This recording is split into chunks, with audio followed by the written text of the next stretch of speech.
O maior temor de bons pais hoje. No dia 20 de abril de 1999, dois estudantes americanos do terceiro ano, de 17 e 18 anos, da Columbine High School, entraram na biblioteca da instituição às 11h29 e protagonizaram um dos maiores terrores vividos por uma comunidade.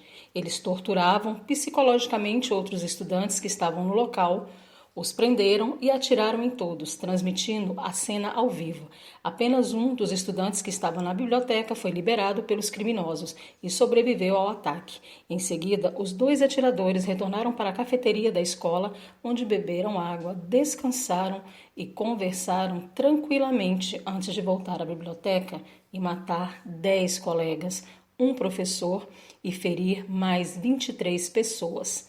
Cercados pela polícia, os assassinos se suicidaram. Perto de fazer 24 anos na próxima sexta-feira, esse que foi o primeiro massacre em escolas do mundo deixou um legado doentio entre centenas de jovens, alguns diagnosticados com transtornos mentais, outros não, que em comum consideram esse ato vil um exemplo a ser seguido e até superado. Eu sou Viviane Vieira, mas pode me chamar de Vivica, do Vivica Cast, Sistematizando a Vida. Irei organizar essas informações e compartilhar minhas impressões e sentimentos sobre esse problema tão delicado e doloroso.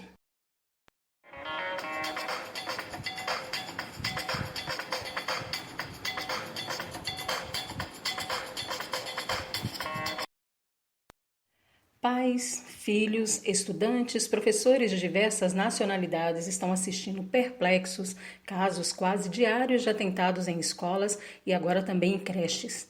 Todos temerosos porque circula livremente nas redes sociais e aplicativos de mensagens avisos de que estão organizando um grande evento comemorativo do massacre de Columbine. Verdade ou mentira? Fake news ou mais uma tentativa de instalar o caos entre a sociedade? Fato, nos Estados Unidos ocorreram somente no primeiro trimestre de 2023 assustadores 131 tiroteios em massa. De janeiro a março, 195 pessoas morreram nos ataques americanos e outras 503 ficaram feridas. A maioria dos ataques em escolas com sistemas de segurança instalados, segurança armada e profissional da educação treinada para proteger crianças, adolescentes e a própria vida. E aqui no Brasil? Por aqui, infelizmente, desde 27 de março deste ano, quando um adolescente de 13 anos invadiu uma escola no estado de São Paulo, matou uma professora e feriu 5 outras pessoas, fazendo referência a um dos autores do massacre de Suzano, em São Paulo, em 2019, que usava uma máscara com desenho de caveira. Os ataques só têm aumentado. Na cidade de Suzano, 7 pessoas, sendo 5 alunos e 2 funcionárias da Escola Estadual Raul Brasil, foram vítimas de um adulto de 25 anos e um adolescente de 17 anos, ambos ex-alunos da instituição. A dita inspiração para o ataque covarde havia sido o massacre de Columbine, idolatrado como meta por centenas de adolescentes, jovens, adultos e cada vez mais crianças. Os motivos injustificáveis pela razão vão desde bullying, a prática sistemática e repetitiva de atos de violência física e psicológica, tais como intimidação, humilhação, xingamentos e agressão física de uma pessoa ou grupo contra um indivíduo. Transtornos mentais, o uso de medicação, ausência de estrutura familiar, falta ou excesso de amor paterno, acobertamento de atos amorais físicos, emocionais por responsáveis, uso excessivo de jogos de videogames com violência explícita e principalmente uso de armas. Infinitos motivos são apontados. No entanto, nenhum deles consegue convencer especialistas do tema e a sociedade organizada. Não julgueis para não seres julgados. Todas as vezes que essas tragédias ocorrem, famílias, vizinhos, colegas de trabalho apontam o dedo para os outros, dizendo que a ausência da educação antiga, que a falta de controle dos pais no uso do aparelho celular e o contato cada vez mais cedo das crianças com o mundo virtual é a causa. Todos esquecendo que quando apontamos o dedo indicador para alguém, temos mais 4 dedos voltados para nós mesmos. Então, a culpa é dos diversos segmentos da sociedade, principalmente a que deveria ser responsável pela educação em sala de aula desses jovens. Afinal, pagamos impostos para isso. E as instituições, em sua sábia defesa, dizem que a culpa é dos pais, que a cada ano enviam crianças sem educação alguma para a escola, que são proibidos pelos pais de cobrar comportamentos sociais adequados dos alunos e muitas vezes, quando são agredidos fisicamente por eles, os pais são coniventes com as atitudes dos filhos. As autoridades constituídas sabem bem fazer o jogo da culpabilidade. Não é o município que trata disso, é o Estado, que passa essa bola para a União.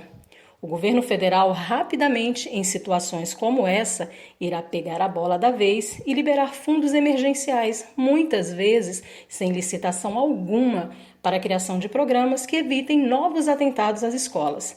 Apenas 2 dias após o ataque a uma creche em Blumenau, 5 de abril, que deixou 4 crianças mortas, o governo federal liberou aproximadamente 150 milhões de reais através do Ministério da Justiça para serem investidos nos órgãos da segurança pública dos estados, para atuar nas escolas públicas com ações preventivas, de patrulhamento, além de monitoramento e investigação de possíveis crimes, incluindo na internet. Você, pai, mãe ou responsável legal por uma criança ou adolescente em idade escolar matriculado na rede pública de ensino, ficou tranquilo com essa iniciativa?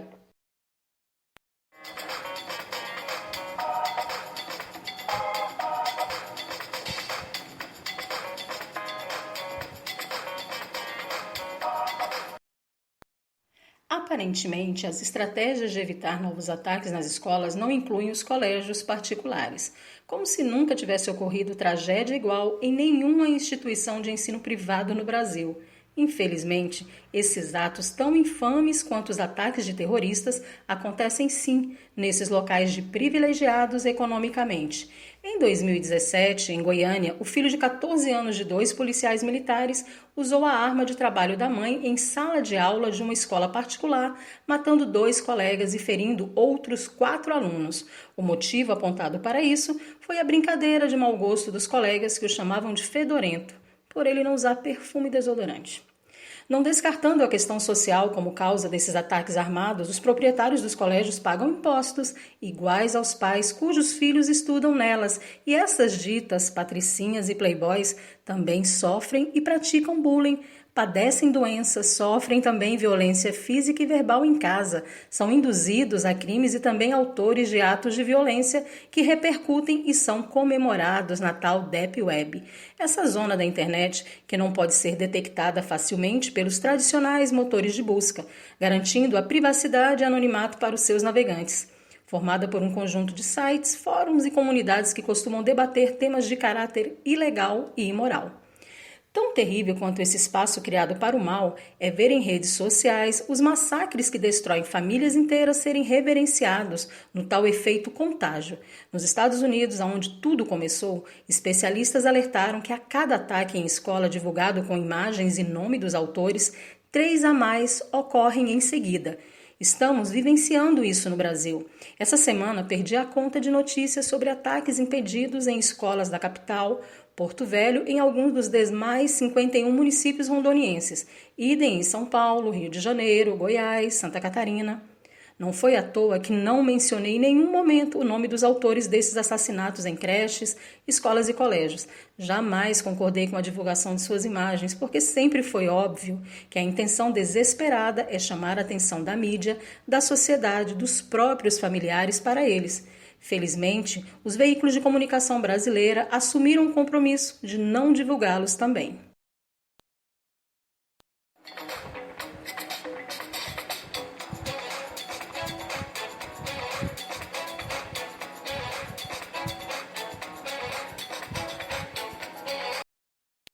O maior medo dos pais de hoje.